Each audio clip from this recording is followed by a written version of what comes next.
और यहां के प्रभारी श्रीमान तरुण चूग जी, यहां के सांसद श्री स्वयं बापूराव जी,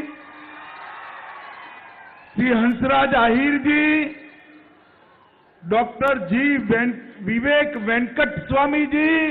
वेंकट स्वामी खड़े हो जाओ, कहां हो भाई? ताली बजाओ वेंकट स्वामी के लिए।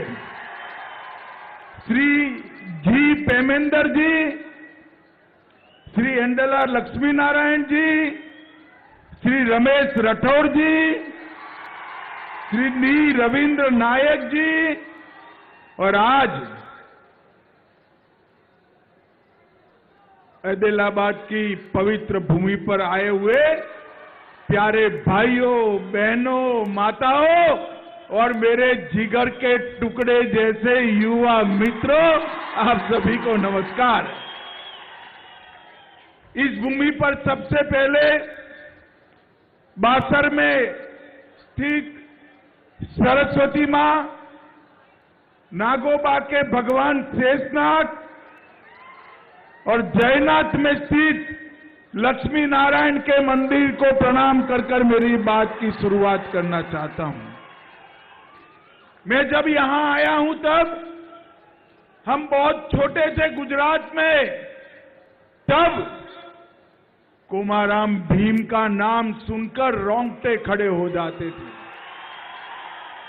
यही भूमि के कोमाराम भीम, जिन्होंने आजादी के लिए लड़ाई लड़ी, श्री कोमाराम जी को प्रणाम कर श्रद्धांजलि देकर मेरी बात की शुरुआत करना चाहता हूं। मित्रों, यही वीर भूमि है जो दो स्वतंत्रता की लड़ाई लड़ी।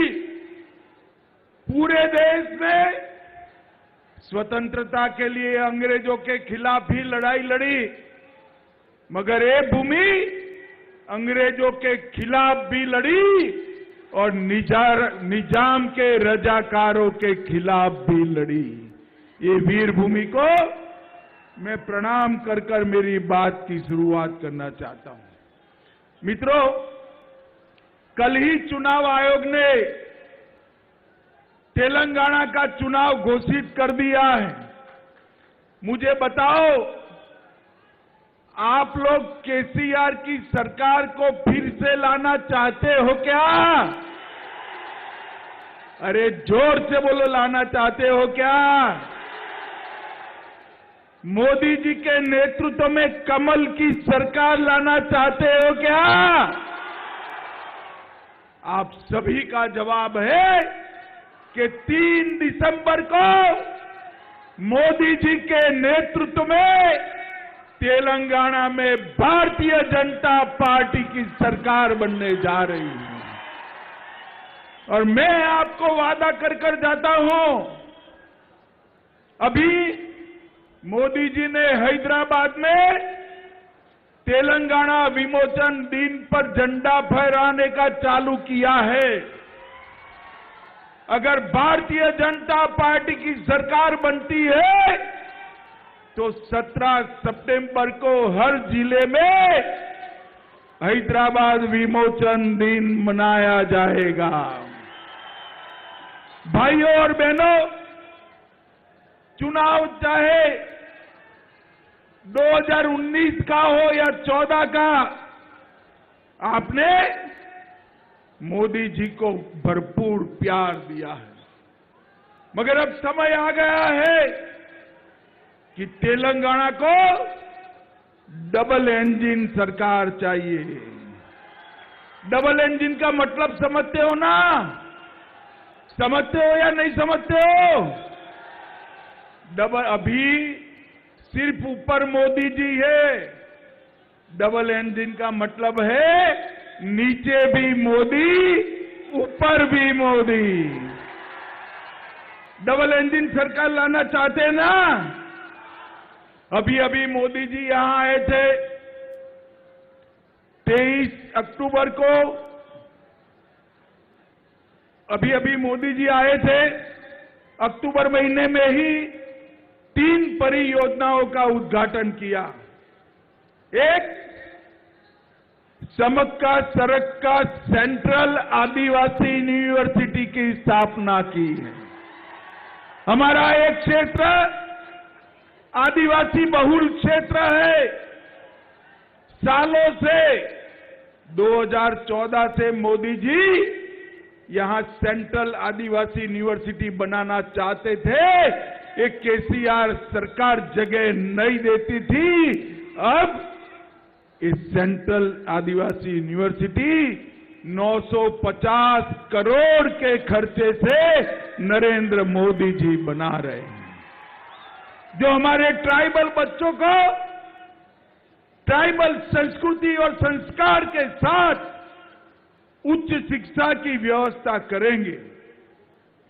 हमारे तेलंगाना में हल्दी का क्रॉप ज्यादा होता है। हल्दी के क्रॉप के लिए नेशनल टर्मरिक बोर्ड, जो हल्दी के क्रॉप की वैल्यू चेन और एक्सपोर्ट भी बढ़ाएगी, हल्दी के क्रॉप के लिए नेशनल टर्मरिक बोर्ड भी बनाने की शुरुआत नरेंद्र मोदी जी ने की है।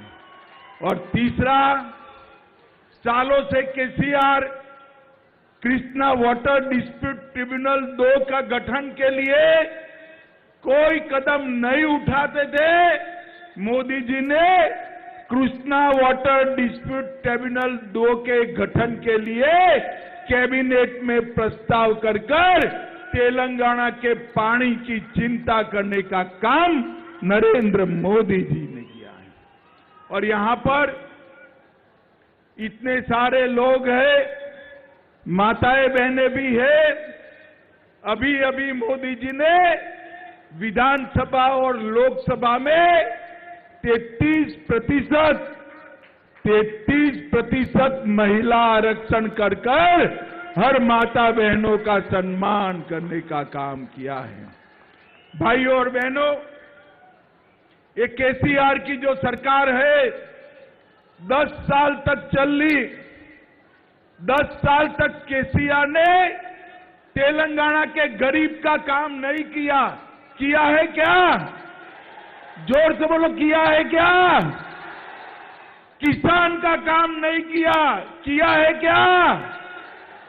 दलित का भी नहीं किया और आदिवासी का भी नहीं किया। मुझे बताओ ट्राइबल भाइयों बहनों, केसीआर सरकार ने आदिवासियों के लिए कुछ भी किया है क्या? उन्होंने एक ही काम किया, 10 साल में केटीआर को मुख्यमंत्री कैसे बनाया जाए इसकी चिंता का काम किया है। ये जो मुख्यमंत्री है उनका एक ही लक्ष्य है, अपने बेटे केटीआर को मुख्यमंत्री बनाना। और हमारा लक्ष्य है आदिलाबाद के हर ट्राइबल जवान को नौकरी, शिक्षा और किसान के खेत में पानी पहुंचाना। माताओं, भाइयों, बहनों, हर गरीब के घर में शौचालय पहुंचाने का काम अगर किसी ने किया तो नरेंद्र मोदी जी ने किया। हर गरीब को घर देने का काम किसी ने किया तो नरेंद्र मोदी जी ने किया। हर महिला को गैस का सिलेंडर देने का काम अगर किसी ने किया तो हमारे नरेंद्र मोदी जी ने किया। और मित्रों, हर किसान के बैंक अकाउंट में हर साल 6,000 रुपया देने का काम अगर किसी ने किया तो नरेंद्र मोदी जी ने किया। नरेंद्र मोदी जी ने 9 साल के अंदर हर गरीब, हर पिछड़े, दलित और आदिवासी इसको आगे बढ़ाने का काम किया है। और केसीआर ने केवल अपने परिवार को आगे बढ़ाने का काम किया है। भाइयों और बहनों, आपके पास 2 विकल्प है। एक बार अपने बेटे बेटी की चिंता करने वाले केसीआर की सरकार और दूसरी ओर गरीब, पिछड़े, दलित और आदिवासी की चिंता करने वाले नरेंद्र मोदी जी की सरकार। मुझे बताओ, आप नरेंद्र मोदी जी की सरकार चाहते हो या नहीं चाहते हो? कमल फूल की सरकार चाहते हो या नहीं चाहते हो?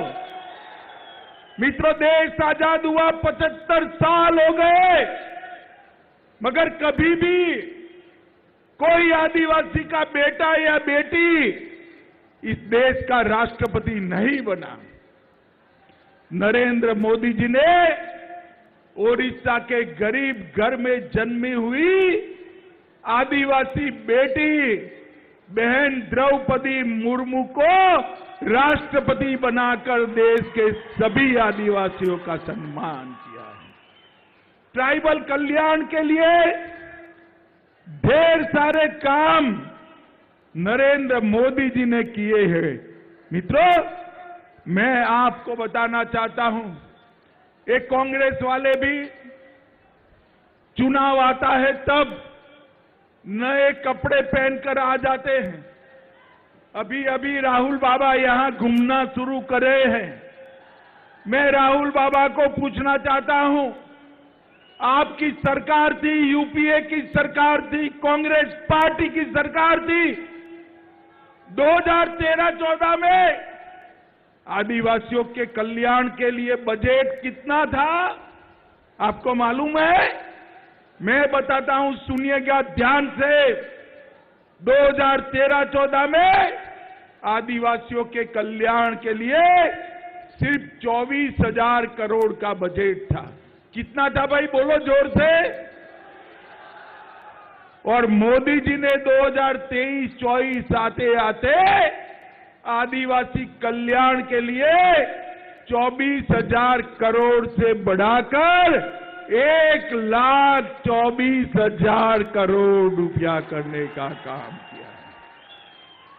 कांग्रेस ने आज तक केवल और केवल गरीबी की बात करी, गरीबों की बात करी, गरीबों के लिए कुछ नहीं किया। 12 लाख करोड़ का घपला, घोटाला, भ्रष्टाचार ये इंडी गठबंधन वाली कांग्रेस पार्टी ने किया है।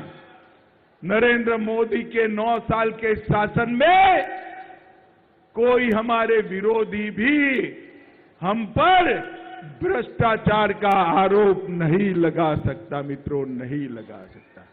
नरेंद्र मोदी जी ने 15 नवंबर को जनजातीय दिवस, जनजातीय गौरव दिवस मनाने का काम किया और देश भर के ट्राइबल भाइयों बहनों को, आदिवासी भाइयों बहनों को भगवान बिरसा मुंडा के साथ जोड़कर गौरव प्रदान करने का काम हमारे नेता नरेंद्र मोदी ने किया। 200 करोड़ रुपया खर्च कर देश में 10 जगह पर आदिवासी स्वतंत्र सेनानियों का संग्रहालय बनाने का काम नरेंद्र मोदी जी ने किया है।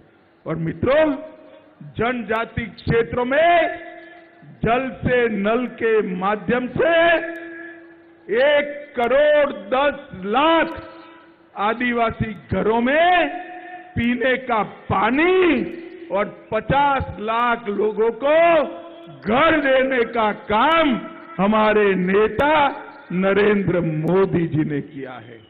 एक केसीआर ने जितने वादे किए थे, एक भी वादा पूरा नहीं किया।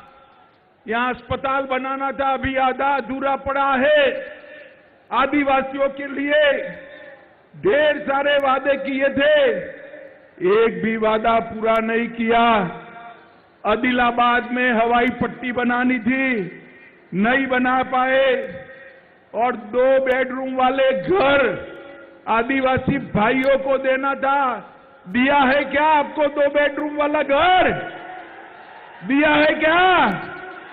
एक केसीआर कभी भी गरीबों का काम नहीं करते हैं, केवल और केवल अपने बेटे बेटियों का काम करने का काम एक केसीआर सरकार ने किया है। माताओं, भाइयों, बहनों, मुझे बताओ, ये कश्मीर जो है हमारा है या नहीं है?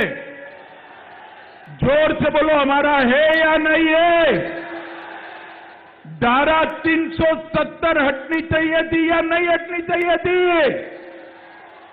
ये इंडी गठबंधन वाले, कांग्रेस पार्टी वाले, ये केसीआर, ये सारे लोग धारा 370 को बचाकर बैठे थे।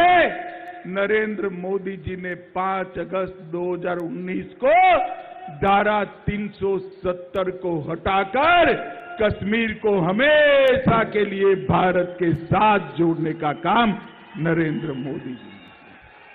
मुझे बताओ युवाओं, अयोध्या में राम मंदिर बनना चाहिए या नहीं बनना चाहिए? जोर से बोलो, बनना चाहिए या नहीं बनना चाहिए? एक कांग्रेस पार्टी आजाद हुए तब से राम मंदिर के मुद्दे को लटका रही थी, भटका रही थी, अटका रही थी। मोदी जी ने एक दिन सुबह इसकी नींव डाल दी और 2024 जनवरी में भव्य राम मंदिर अयोध्या में बनकर तैयार। माताओं, भाइयों, बहनों, मुझे बताओ, देश की सीमाओं की सुरक्षा करनी चाहिए या नहीं करनी चाहिए? जोर से बोलिए, करनी चाहिए या नहीं करनी चाहिए? कांग्रेस की सरकार थी, हर रोज पाकिस्तान से घुसे हुए आतंकवादी हमला कर कर भाग जाते थे, कुछ नहीं होता था। नरेंद्र मोदी सरकार आई, इन्होंने उरी और पुलवामा में हमला किया। मोदी जी ने एयर स्ट्राइक और सर्जिकल स्ट्राइक कर कर पाकिस्तान के घर में घुसकर आतंकवादियों का सफाया करने का काम। ये कांग्रेस पार्टी, ये केसीआर देश की रक्षा नहीं कर सकते। तेलंगाना को आज के जमाने के रजाकारों से बचा नहीं सकते। तेलंगाना को आज के जमानों के रजाकार से अगर कोई बचा सकता है तो केवल और केवल भारतीय जनता पार्टी बचा सकती है। मित्रों, एक केसीआर तेलंगाना में हमेशा एक खोखला प्रचार करते हैं। मैंने केसीआर को सुना है कि मैंने तेलंगाना को नंबर 1 बना दिया। हाँ भैया, सच बात है। केसीआर बाबू, आपने तेलंगाना को नंबर 1 बना दिया, मगर किस चीज में? रोजगारी में? ना जी। घर में पानी पहुंचाने में? ना जी। नौकरियां देने में? ना जी। किसानों की आत्महत्या के बारे में तेलंगाना आज देश में नंबर 1 बन चुका है। मित्रों, नंबर 1 बन चुका है। बच्चों और महिलाओं के खिलाफ अपराध के मामले में तेलंगाना नंबर 1 बोल गया है और महाघोटाले करने के बारे में भी, भ्रष्टाचार करने के बारे में भी तेलंगाना नंबर 1 बन गया है। और मित्रों, केसीआर की चुनाव चिन्ह क्या है भाई, बताओ तो क्या है? उनका चुनाव चिन्ह जो है ना, वो गाड़ी है, एम्बेसडर गाड़ी है। मगर एम्बेसडर गाड़ी कौन चलाता है? कौन चलाता है? जोर से बोलो, कौन चलाता है? उनकी गाड़ी का स्टीयरिंग ओवैसी के पास है, उनके पास नहीं है। आप ऐसा चाहते हो कि मजलिस के इशारे पर तेलंगाना चले? जरा जोर से बोलो, चाहते हो क्या? ये मजलिस के इशारे पर चलने वाली सरकार है। आदिलाबाद वालों, इस चुनाव में मजलिस के इशारे पर चलने वाली इस सरकार को उखाड़ कर फेंक दीजिए और नरेंद्र मोदी जी के नेतृत्व में कमल फूल की सरकार लाइए। कमल फूल की सरकार हमारे तेलंगाना को समृद्ध कर देगी और भ्रष्टाचार से मुक्त कर देगी। मित्रों, कोई भी योजना हो, भ्रष्टाचार के बगैर यहां समाप्ति ही नहीं होती। चाहे दलित हो, किसान हो, युवा हो, आदिवासी हो, सबको जो वादे किए थे वो वादे पूरे नहीं हुए। दलित भाइयों को वादा किया था 3 एकड़ भूमि देंगे। मैं केसीआर बाबू को पूछना चाहता हूं, चंद्रशेखर राव जी, 3 एकड़ भूमि कहां गई? दलित बंधु हर परिवार को 10 लाख रुपया देना था, गिने चुने अपनी कैडर के लोगों को देकर बाकी के दलितों को नहीं दिया। मित्रों, जो सरकार अपने बेटों के कल्याण में पड़ी हो, वो सरकार तेलंगाना का कल्याण नहीं कर सकती। नरेंद्र मोदी सरकार ने तेलंगाना में 40 लाख किसानों को किसान सम्मान निधि दी, 54 लाख लोगों को घर में पीने का पानी पहुंचाया है, 33 लाख माताओं को घर में शौचालय बनाकर दिया है, 1 करोड़ 90 लाख लोगों को हर महीने 5 किलो अनाज free of cost Narendra Modi ji भेज रहे हैं। 11 लाख से ज्यादा बहनों को उज्ज्वला योजना के सिलेंडर दिए हैं, 2.5 लाख लोगों को घर देने का काम किया है।